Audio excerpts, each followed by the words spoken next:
আজকে আপনাদের সাথে নোয়াখালীর খুবই ঐতিহ্যবাহী একটা মরিচ খোলা শেয়ার করব, যেটাকে আমরা বর্গের মরিচ খোলা বলে থাকি।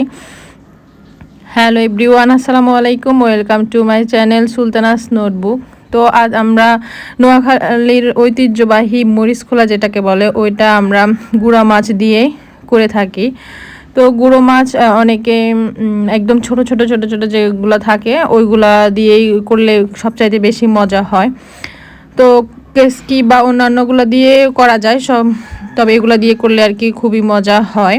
তো অনেকে এগুলোর সাথে আবার মাছের পেটি বা অন্যান্য মাছগুলোও অ্যাড করে। তো আমি শুধুমাত্র গুঁড়া মাছ দিয়েই করব। তো এই জন্য মাছগুলোকে আগে প্রথমে ম্যারিনেট করে নিতে হবে। তো সকল ধরনের মশলা, তো আমি এটাতে বাটা পেঁয়াজ এবং বাটা রসুন আর হচ্ছে বাটা কাঁচামরিচ ইউজ করেছি, যেটাকে পেস্ট বলে। তো সবগুলো দিয়ে এরপর হচ্ছে অন্যান্য হলুদ, মরিচ, একটু জিরা, রসুন সব কিছু ভালো করে ম্যারিনেট করে নিচ্ছি তেল দিয়ে। তো ম্যারিনেট করে কয়েক মিনিট রেখে দিব এটাকে। তো আমার ম্যারিনেট করা হয়ে গেছে। এখন আমি এটাকে কলা পাতা নিয়ে নিয়েছি। আর এই মরিচ খোলাটা সবাই কলা পাতা দিয়েই করে থাকে। তো কলা পাতা নিয়েছি, একদম কচি কলা পাতা হলে খুবই ভালো হয়।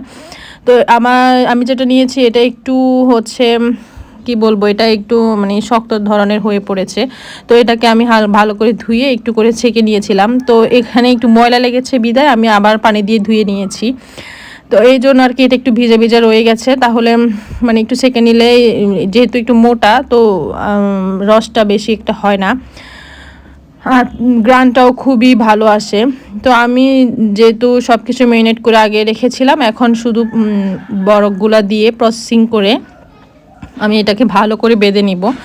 তো দেখুন আমি এটাকে ভালো করে বেঁধে নিচ্ছি। তো কীভাবে বাঁধছি অবশ্যই আপনারা এভাবে বাঁধবেন, তাহলে ঝোল বা তেল পড়ে যাবে না। যদি না বাঁধেন তাহলে দেখা গেছে পাতিলে দিলে ঝোল বা তেলগুলো পড়ে যায়।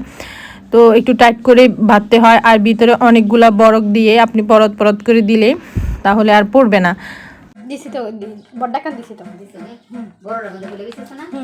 পরে ছোট ছোট করে দিয়ে দিচ্ছি, শক্ত বেশি মানে ফাটে না। তো আমার বাঁধা শেষ। এখন আমি পাতিলে মানে ননস্টিক কুকারে দিয়ে দিয়েছি। এটা অনেকেই যারা গ্রামে থাকে তারা এটাকে মানে ইয়াতে অন্য পাতিলে মানে মাটি চুলায় দিলে কয়লা দিয়ে বেশিরভাগ রান্না করে, হালকা আগুনে উপরে কয়লা দিয়ে রান্না করে। তো আমাদের যেহেতু গ্যাসের চুলা, এই জন্য আমরা পাইপেনে দিয়েছি। পাইপেনে দিলেই মানে সুন্দরভাবে হয়, কিন্তু মানে পাতিলে দিলে অনেক সময় দেখা গেছে মানে পানি বের হয়ে যায় বা সময় লাগে অনেক, কিন্তু এটাতে দিলে এতটা একটা সময় লাগে না। তো আমার হয়ে গেছে, এটা হতে প্রায় 40 মিনিট বা আধা ঘন্টার মতো লাগে। আর আমার অনেকক্ষণ আগে হয়ে গেছে। এখন আমি ভালো করে দেখছি আর কি খুলে খুলে যে এটা ভিতরে কেমন হয়েছে। তো এই জন্য আর কি। তো দেখুন আমার এটা মানে কত সুন্দরভাবে হয়েছে, মানে মশলা বলেন, তেল, লবণ, মরিচ সব কিছু একদম মানে পারফেক্টভাবে হয়েছে।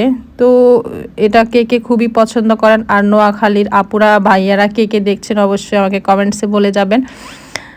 তো দেখুন আমার কালারটাও কত সুন্দর আসছে। ক্যামেরাতে হয়তো এটার কালারটা এতটা মানে একটু অন্যরকম চলে আসছে, কিন্তু মানে রিয়েলে খুবই সুন্দর এবং খুবই জুসি জুসি হয়েছে।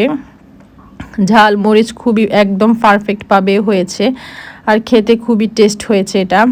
তো অবশ্যই আপনারা এটা ট্রাই করে দেখবেন। আর যারা যারা এটা খুবই পছন্দ করেন অবশ্যই এটা কমেন্টসে বলে যাবেন। তো দেখুন আমি এখন একটু একটু করে খুলে দেখছি ঠিক মতো হচ্ছে কি না।